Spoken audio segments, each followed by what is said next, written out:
Hello, everybody. My name is John Lee Cox, as Philip introduced me. I would like to actually introduce my team, which includes Dr. Andrew Ristri and Brooke Belagne at the University of Maryland. Nobody works alone, and Andrew and Brooke have been absolute stalwart in these programs. I'd also like to introduce Joanna Joanna del Castillo Munera, who you heard from a couple of weeks ago on her webinar, and Cassandra Sweat. They form the pathology team as part of Maryland, and they've kindly shared some slides with me today. Our work is continuing, and in fact, what Brooke and Andrew are primarily doing is supporting the pathogen management team at Maryland and also in Oregon. So, let's get started. Just to run through the webinar, what I hope to cover today is just give you a brief background on why we're talking about recycled water. It's fairly obvious, but I think maybe some of you are not quite familiar with all of the moving parts. So I'm going to run through very quickly what we're doing in terms of our three primary strategies, which is reduce, remediate, and recycle. We form the part of the reduce team with our work, and how that's very seminal because basically what we're trying to do with this work is really integrate with our pathogen management practices. So I'm really going to focus in on some of those best management practices today, and then I'll end up by sharing a little bit of information about investigating precision irrigation as a non-chemical way to perhaps reduce pathogen infestations. So it's been a while since Jim Grabowski and Mike O'Neill put this report out in 2004, but it remains as pertinent today as when it was put out. Of course, we're dealing with drought issues all over the country. California has had some relief of late, but I don't think their problems, long-term problems, are going away. But even in the East, we have periodic drought, and more importantly, for many of our producers, water security is not necessarily about rainfall, it's about groundwater resources. And so I think recycled water is going to become a part of our future. It is already a part of our future with nursery and greenhouse, but probably become part of a future for general agriculture in the future as well. So we are dealing with greenhouse crops as well as container nurseries. These are our primary operations that we probably are using recycled water mostly on. However, we are also working with field production systems. This is a pot-and-pot operation, and typically whether that water is coming from ponds or from rivers or wells, recycled water is part of those operations as well. So to give you a bit of an idea of the moving parts of our project, sorry, it's a bit of a busy slide, but I wanted to take a little time to look at this because ultimately we have production areas, and I'll probably use my little green this will work.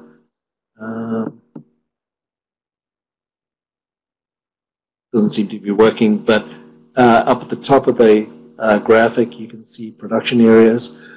Critical control points, CCPs, are basically water treatment, load reduction in production areas, and then mitigation. So that's basically the recycle, reduce, recycle, and remediate part of the picture. Of course, we have lots of runoff from these systems, particularly if they're open, like container nurseries. And so what we're dealing with is not only figuring out the economics of how we actually put remediation practices in place, but of course there are many remediation technologies, and thanks to Sarah White for sharing this graphic with me. She gave our first seminar, and so if you haven't seen that, please go back and look at that. That was a great seminar.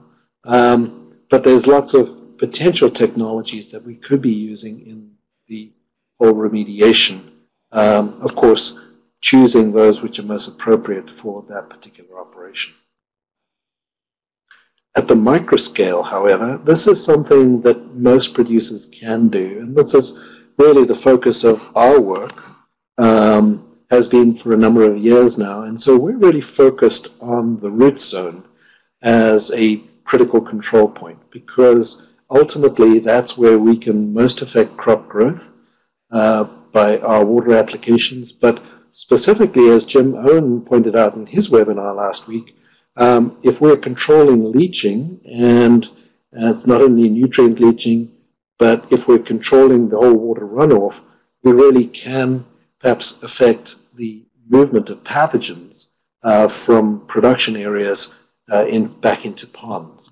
And that's the primary concern of many producers, is being able to understand what is in their runoff water, to be able to ensure that it's clean by the time they recycle it back to their crops. So, of course, many factors affect the decision about when to irrigate. I have the greatest respect for irrigation managers, because what they are doing is integrating a tremendous amount of variables that change literally on a day-to-day basis. So whether it be environmental variables like rainfall and temperature, of course, but you also have different plant species, increasing crop growth over time, and so there's lots of information that needs to go into a correct irrigation scheduling decision. Of course, pathogens, and thanks to Johanna for sharing some of her slides. Again, go back and look at her webinar. She gave a great webinar on pathogen, the whole pathogen cycle, and what we can do to actually reduce pathogens in the production areas. But this is interesting because although it's probably just Phytophthora with zoospores, we do have an opportunity to what I call bifurcate the disease management cycle. We can break that cycle if we are paying attention to ensuring putting all those best practices together.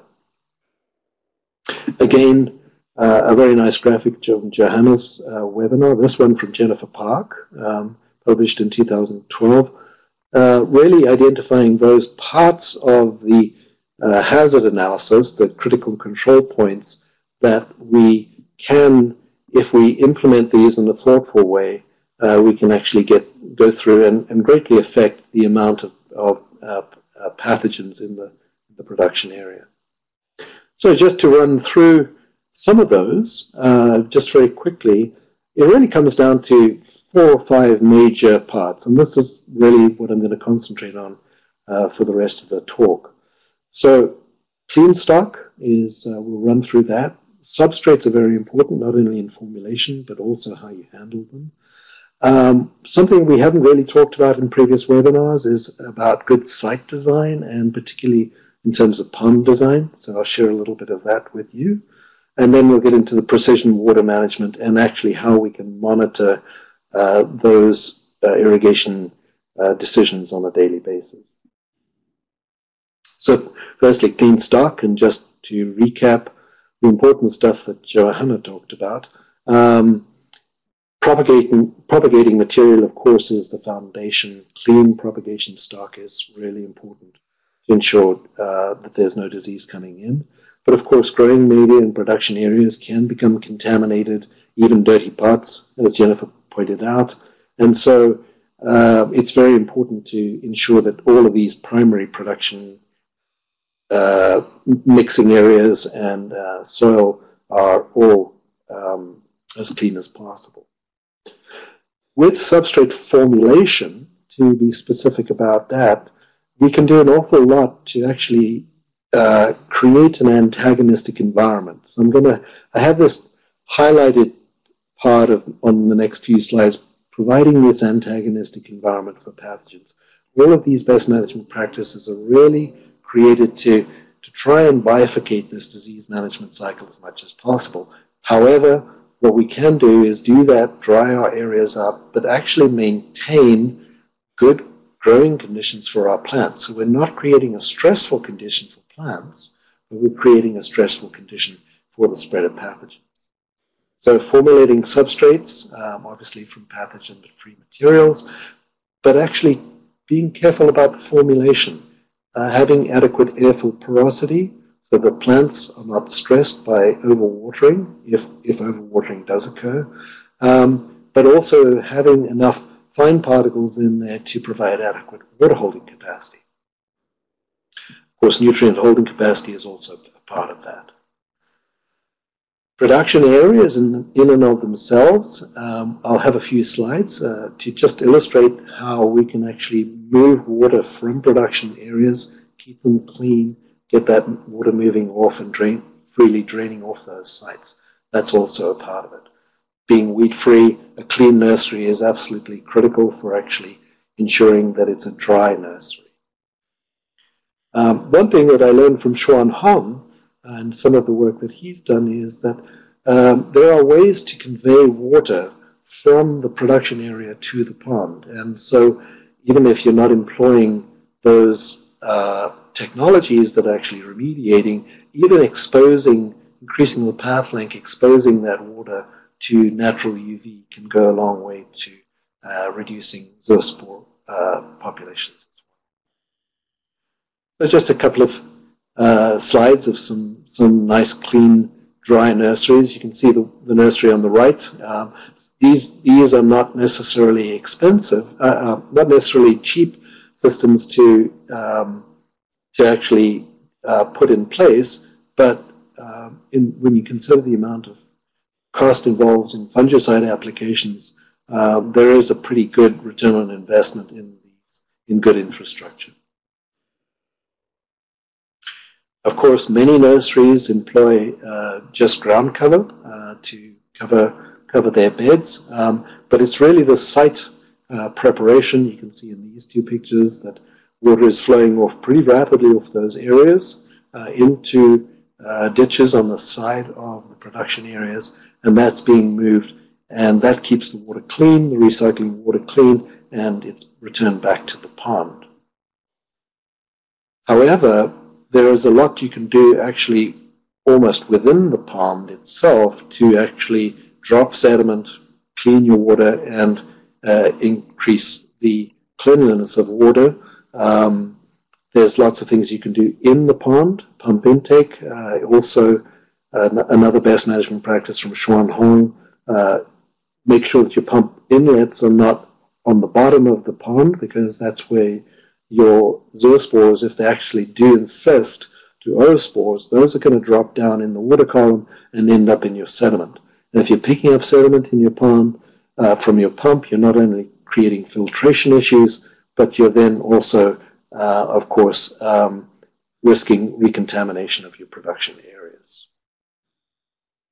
Just a shout out to our knowledge center, one of our knowledge centers. I've actually provided the link, web link on the right-hand side under the Water and Nutrient Knowledge Center. That'll actually, link will take you directly to that site. But under the files, I've actually put a waternut.org Knowledge Center PDF. That'll give you login instructions. Didn't have time to run through that today, but it's very easy. You can just create your own username and password, and access to the site is entirely free. There are 23 different learning modules in this particular knowledge center. One of them actually was developed by David Ross, who was an irrigation engineer who retired from Maryland a couple of years ago.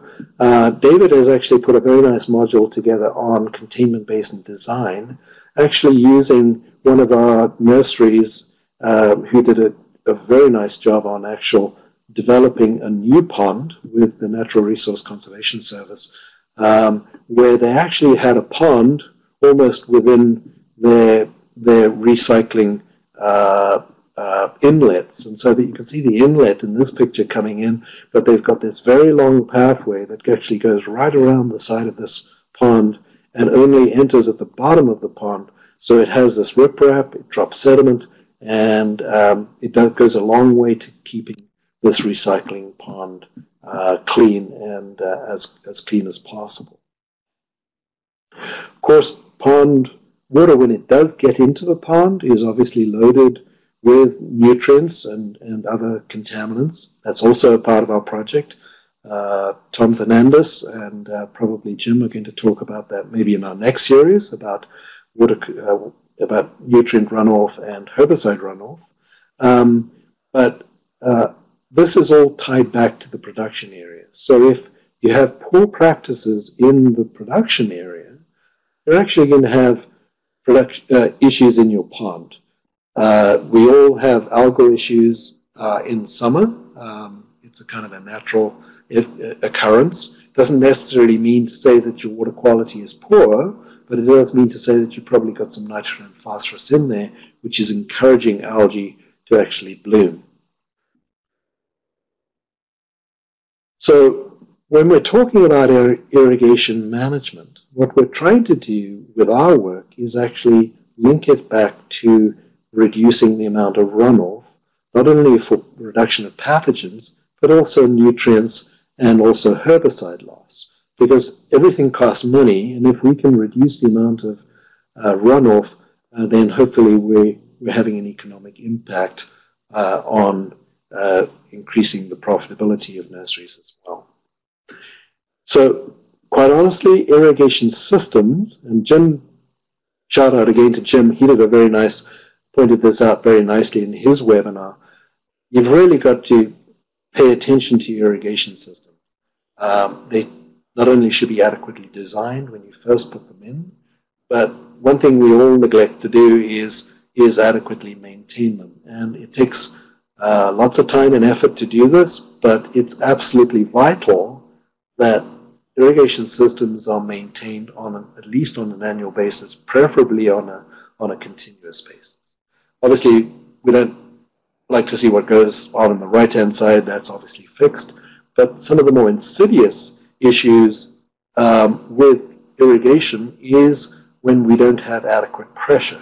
And so the bottom graphic gives a typical nozzle pattern when application pressure, the pressure in the system is too high or it's too low. Basically, distribution uniformity is one of our biggest issues, not only with overhead irrigation systems, but even with drip irrigation systems. That is the most important thing that we can do to actually increase the efficiency of our water use. Because ultimately, we end up watering to the 25% of plants in every production area that are inadequately watered. So what that means is 75% of the plants in that area are overwatered. So again, we have a module in the Knowledge Center. It's actually an audit module, and so ultimately what you can then just do is just go into that Knowledge Center. We actually have a PDF of this. You can download it, and this actually gives you a kind of a step-by-step way to measure your distribution of uniformity. And having the numbers on your distribution of uniformity in your site is very important. Jim ran through this last week. It's quick and easy to do. It doesn't take a whole lot of time, but it's very informative on where your problem areas are in your production areas. Okay, so we covered design, maintenance. Now let's talk a little bit about scheduling, because scheduling is, as I mentioned earlier, right at the beginning of the webinar, is actually quite difficult because of all of the different environmental and crop factors that go into it.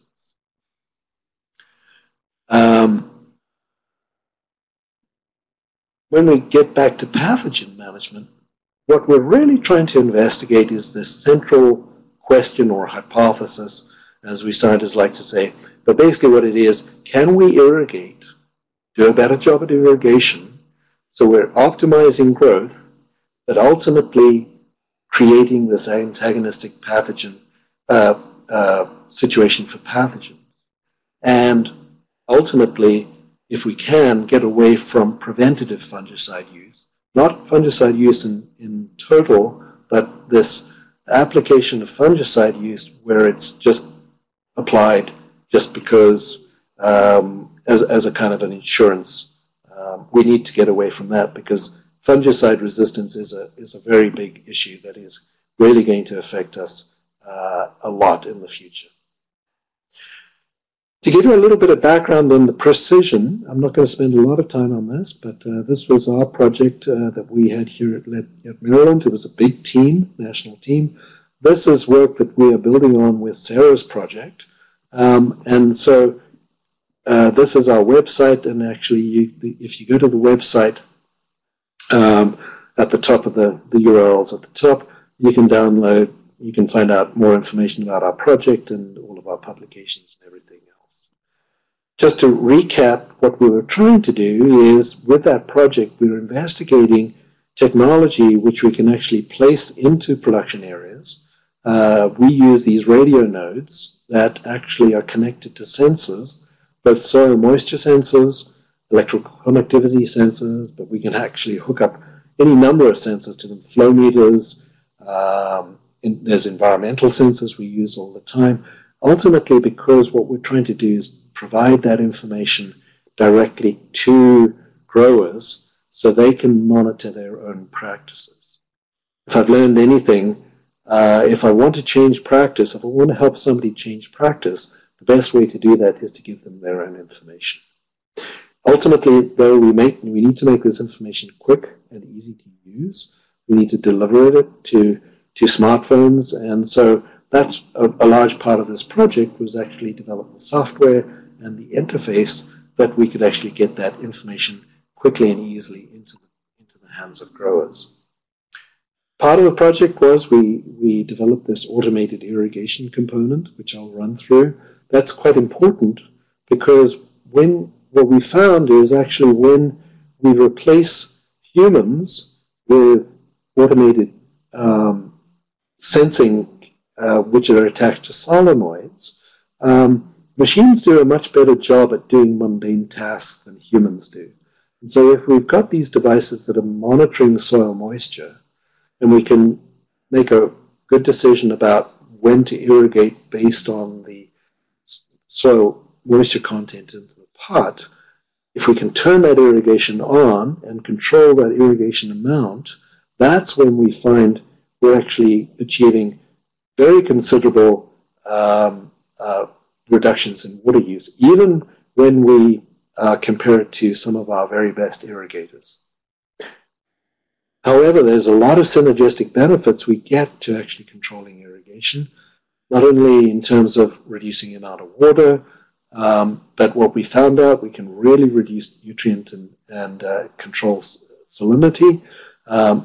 I'll show you a slide on some of the early work that we've done with reducing fungal disease and crop losses, but mostly we've seen reduction in production times. We've demonstrated increases in crop yield and quality and really reduced shortened the production time, which has a tremendous economic benefit in terms of to the farmer. And then we've also done some work even on using water as plant growth regulators. That work was done at the University of Georgia by Mark Van Yessel and some of his graduate students. So you can see, you can download all of those from the Smart Farmers website, and I'll leave it at that. One particular study that we did, though, this was Matthew Chappell. He did a study with one of their nurseries, actually in Georgia.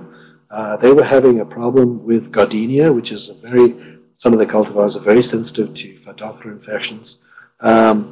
Over a third of the stock were being lost. And so what Matthew did is he instituted an irrigation study where they looked at actually reducing water applications using sensor-controlled irrigation.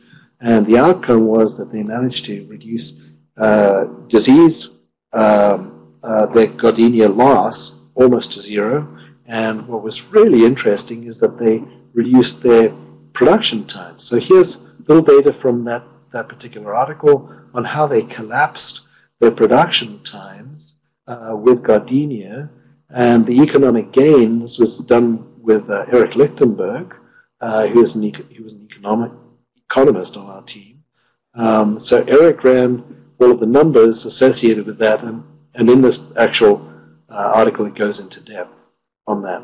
But what was very interesting is that initial investment in that small sensor network literally paid for itself with this crop in less than 3 months. So we've done some work as well, some preliminary work, which I'll show you, a few results. This is kind of a prelude to the work that we're now doing with Johanna and the SCRI WateR3 project. But this actually we did it with a nursery in Maryland, where we were looking at azalea, 2 species of azalea, and we actually inoculated those plants with Cinnamomai when we were actually had a number of different irrigation treatment, sensor-controlled treatments. So just very quickly to show you the layout, what we did. We had about 250 plants in each treatment. There's about 1,000 plants in this house. These were all actually on spray stake irrigation. I don't have a huge amount of time to go into the actual treatments themselves, but Block A was a timed irrigation as a kind of a standard practice. Block B was set point control, as was Block C. However, Block C had a different substrate, and you'll see that from the results I show you. Block D actually was a stress. We were trying to actually induce stress where we were irrigating it to container capacity for 3 or 4 days, and then we were letting it dry down to a set point, quite a low set point, and it sometimes took almost 2 weeks to re-irrigate that after after that initial wetting. The water use was interesting because we greatly reduced the amount of water that we applied compared to the control. So this is the control in treatment A, 20,894 liters over this production period. And I've broken down actually what that meant in terms of gallons of water per plant per day on average. So that's that 4925 is literally about 0.17 gallons of water per plant per day. Now, treatment B, which was the set point irrigation, we reduced the water applications by 42%. Treatment C, we did about the same, but that treatment D, where we actually had this very high water content, and then we dried it down to quite a low irrigation set point, substrate moisture content, we actually had tremendous water savings. However, just to show you what the growth did, and this was just a couple of slides, summary slides. This is for chinoides, which was a sensitive cultivar. What you can see is that when we inoculated the plants, obviously we got some disease. Interestingly, it wasn't that significantly reduced. In fact, there was no real significant differences between the inoculated and non-inoculated in this particular study. But what was interesting is that we got enhanced canopy volume when we actually applied less water in treatment B. The story behind treatment C, in fact, maybe what I'll do is I'll just go back to this slide. This red number here, the 4212, this treatment C, this was a substrate that the producer wanted to test, and it was actually a food waste substrate. It had a very high electrical conductivity of about 17 decisiemens when we first mixed it up, and this high water application in the first month was our attempt to leach out those salts out of that substrate.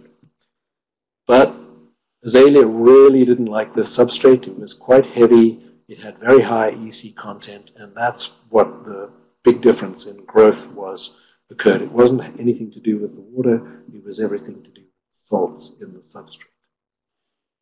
And most interestingly, that stressful treatment that I talked about, where we were actually applying water very infrequently but saturating the pot every 2 to 3 weeks, well, that actually performed not only in chinoides but also in Containment. And Containment is actually known as quite a sensitive species to Phytophthora infestation. So this is quite curious to us. Unfortunately, we weren't able to repeat this study because we lost all the plants. We had a very hard winter that year, and unfortunately we were going to carry over the study and we lost it. So that's why basically this was just preliminary information, but it was interesting in that that we obviously got infection by Cinnamomi, but the actual infection rates were actually quite low, and so we were a little perplexed by some of these results, to be quite honest. So moving on to now what we're doing with the SERI WateR3 project, we're working not only in the greenhouse at the University of Maryland with inoculation studies, but we're also working at this point with this large greenhouse operation. We're not doing any inoculation on their particular site, but what we are doing is actually looking at trying to understand this sensor-controlled irrigation, the effect on growth, and two major crops, chrysanthemum and with poinsettia. And so the outdoor production area at the lower part of this graphic is all their outdoor chrysanthemum production area. The inside is their poinsettia production, and that's where we've been working. So just to give you a little bit of background, what we do is we do one block is timed by the grower. They set all the parameters, and we don't, typically that's a timed irrigation. We just monitor that side. But on the side-by-side comparisons, what we do is we implement sensor-controlled irrigation on the next block. And what we're doing is looking at growth and performance of these two species. A little bit of background on the actual software that we use, just very briefly. Don't have a whole lot of time to get into this, but ultimately it's the software that we use that actually allows us to apply micropulse irrigations at a very high precision to these blocks based on the sensor readings. And I'll describe that a little bit in more detail in the next few slides. This micro-precision capability allows us to actually set small windows, and we can actually layer these windows in different blocks. So the blue bars represent the irrigation schedules for this particular block, but what we can do is we don't need to have as many as windows open. What we can do is we can overlay these windows when we're actually working with many blocks in the same farm. However, within each of these windows, in this example it's a 15-minute period, we can actually irrigate up to 3 4-minute pulses. This is a drip irrigated block, so that's why our pulses are actually quite long. 4 minutes is quite a long duration. But basically what it does is it doesn't necessarily irrigate every time that it's active. It will only irrigate when we set a particular, when the soil moisture actually reaches a particular threshold. And I'll have some graphics to show you exactly how that works. So the soil moisture, when it actually, before I get to that, I'll just show you the layout of one of these production blocks. This is actually an 8-inch block, which we actually added on to the study this last year. So these are nodes. This is a monitoring node in the foreground here, and we actually have 5 sensors in 5 different parts on different laterals. That allows us to get an idea of the distribution of uniformity. We usually pick a dry spot. We've done a large distribution of uniformity test on this block. We actually pick a drier spot, and that's actually where we monitor. And as you can see, we've got a monitoring station over here.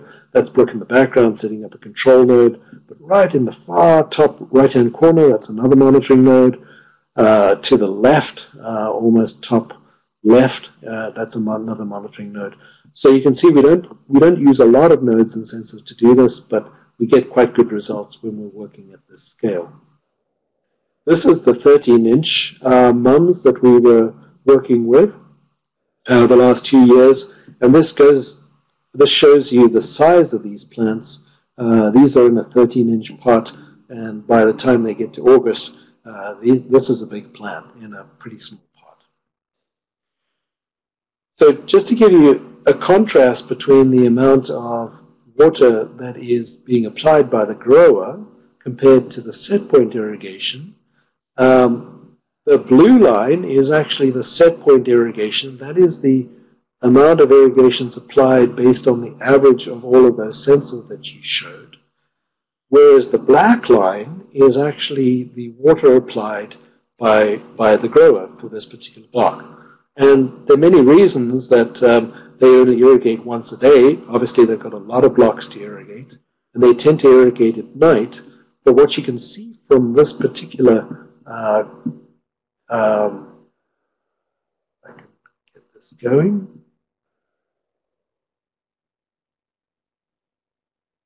There we go. That green spot there, green arrow there, you can see this point here is where the water content got to the following afternoon. And if you look over here, this is 10% volumetric water content, whereas our set points were hovering around 40%. And so you can see the irrigation applications from the sensors were actually holding it within about a plus or minus 5% volumetric water content, whereas we were getting these big reductions in water content over the course of the day, particularly in summer when those plants were quite large. So what's interesting when you look at, switch the arrow off, when you look at the growth analyses, we didn't save an awful lot of water, and I'll talk about that in a little while. We saved about 10% of the water applications, nothing nearly like the 40 or 50% we saved in previous trials, but that's okay, because ultimately they're using drip, and it's very efficient anyway, so we don't necessarily expect to get that much of a water saving.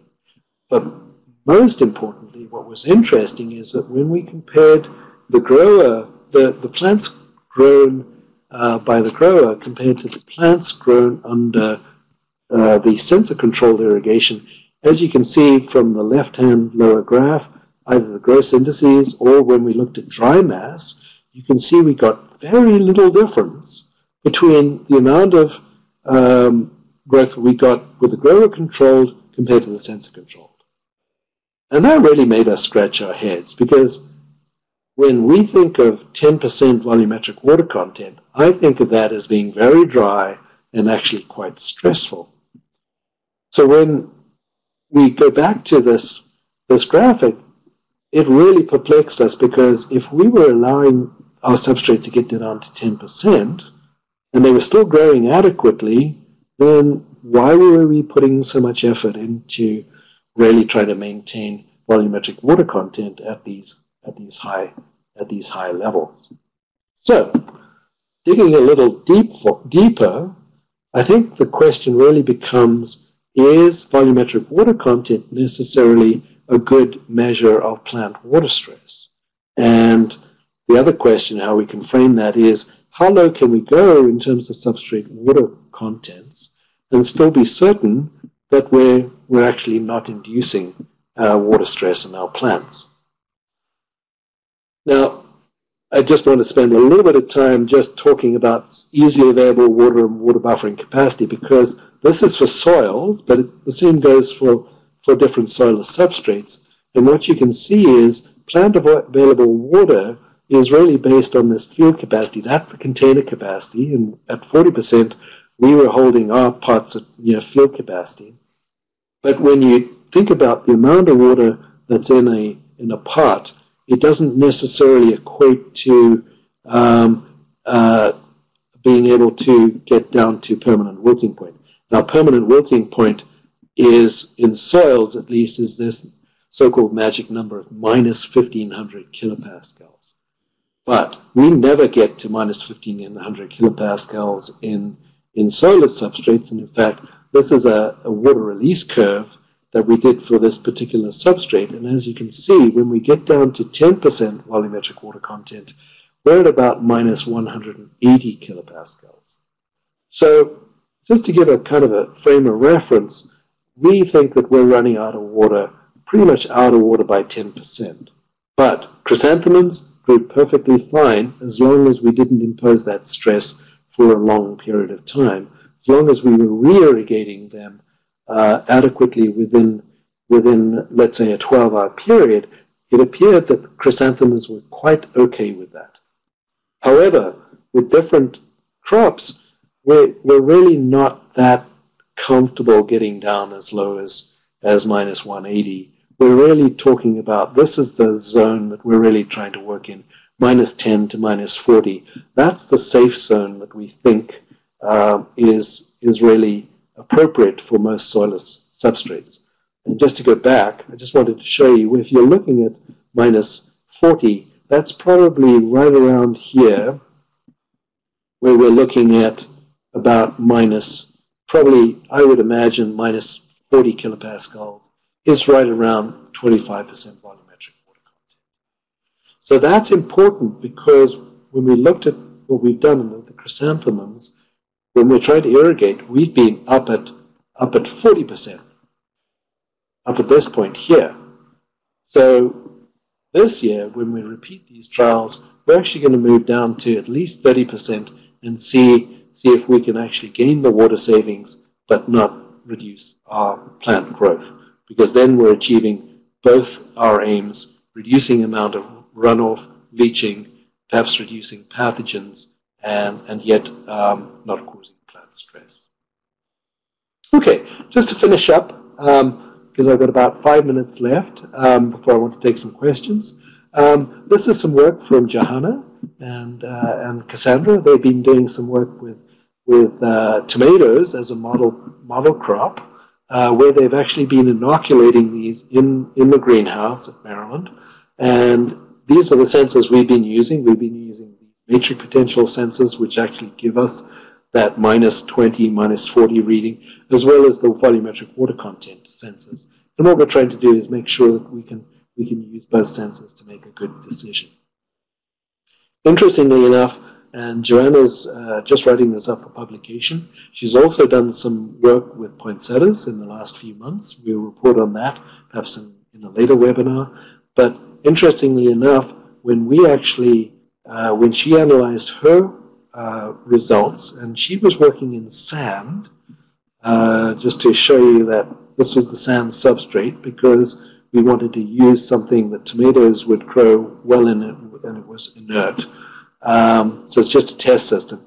But at 20%, which is our field capacity in sand, when we reduced it to 15 and 10%, we actually we got our water reductions of about 20 to 30%, 20% with 15% irrigation, and about 30% water reductions with 10%. But as you can see, we greatly affected shoot weight, at least in tomatoes. And what was interesting is that when you inoculated them, we were getting similar results to obviously decreasing the amount of dry mass when we inoculated them with Phytophthora. Again, root area at the end of the study, very similar effects, significant reductions at this lower volumetric water content. However, what was interesting, and this was somewhat unexpected, was that the disease incidence, when we actually looked at the disease incidence, it actually went up with the lower water content.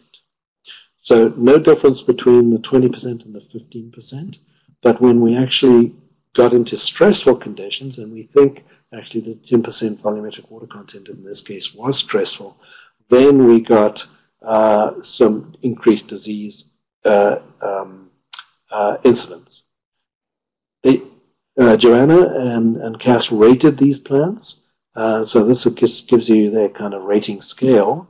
And when we looked at the disease rating 30 days post-inoculation, then it was actually interesting because we did get a little bit of difference between the 15% and 10%, but a significant difference at the 10% and the 20%. So, again, we're going to be continuing these studies. We're going to actually be doing a chrysanthemum study in the greenhouse and inoculating that this summer, looking at matrix potential and volumetric water content, because I think what we really have to do is understand what constitutes stressful conditions. And so we've got to link volumetric water content with matrix potential and understand at what point can we be sure that we are applying irrigations at an appropriate set point but not creating stress. So that's why I basically say we have to understand how low can we go but without causing harm. So with that, I'll just put a shout out to thank you, Philip, for hosting the seminar series at Florida. And these are all on our Water Education Alliance, our webinar homepage. And with that, I'll turn it over if we have time for questions.